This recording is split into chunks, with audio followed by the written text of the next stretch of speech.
গরু ব্যবসা করা সম্ভবই না কোনো প্রকার। এই পথে বসা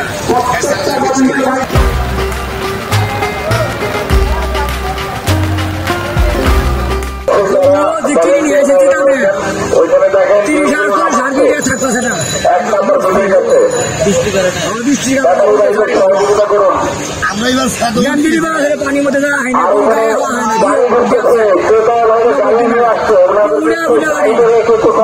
ধ্বংস হয়েছে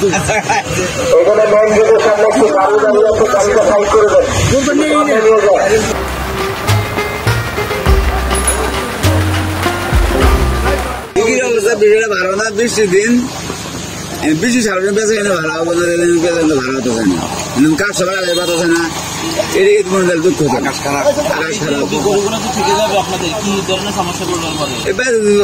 জাল করতে হয় না, নিজের পালা করে আছে পিছনে আসু করে থাকবো।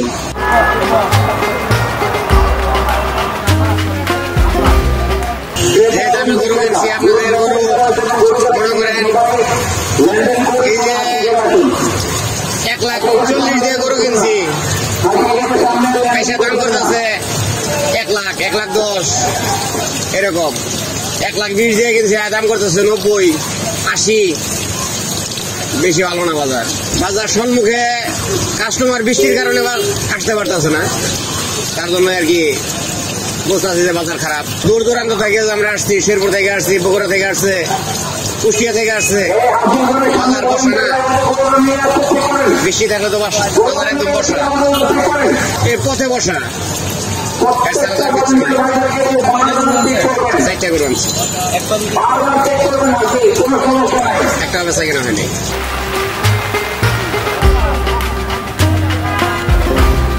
এক লক্ষ 30-35,000 টাকা বলতো, সেটা আজকে বিক্রি হচ্ছে আপনার 1,05,000 টাকা। গরু লালন পালন সাইডে দিতে হবে, সম্ভব না। এত টাকা পুরো বসে আপনার খরচ করে খাওয়া এত লাভ হইতেছে।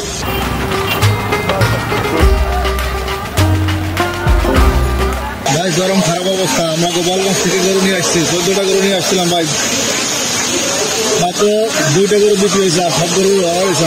আমাদের বিপদের কোনো শেষ নাই ভাই। এই যে হঠাৎ করে যে বৃষ্টির কারণে আমরা লোকজন চাপতেছে না, কোনো কাস্টমার নাই, এই জন্য বড় খদ্দের কোনো নাই, ছোট ছোট খদ্দের আসে। আমরা যে বড় গরু নিয়ে এসেছি কোনো বিক্রি করতে পারতেছি না। আমরা তো লোন নিয়ে গরুগুলো ক্রয় করছি, কিন্তু লোনের টাকা পরিশোধ করবো কি, বিশাল সমস্যা আছে। আমরা গরু ব্যবসা করা সম্ভবই না কোনো প্রকার, কারণ এইভাবে যেভাবে খাদ্যের দাম বাড়ছে, আর এই খাওয়াই ঠাওয়াই যেভাবে পোষা হয়েছে এবং যে টাকা ব্যয় করা হয়েছে, আমরা ঋণের টাকা পরিশোধ করতে পারবো না। সংবাদ, ফিচার ও অনুষ্ঠানের জন্য ভিজিট করুন সংবাদ প্রকাশের ওয়েবসাইট এবং যুক্ত থাকুন ফেসবুক পেজ ও ইউটিউব চ্যানেলের সঙ্গে।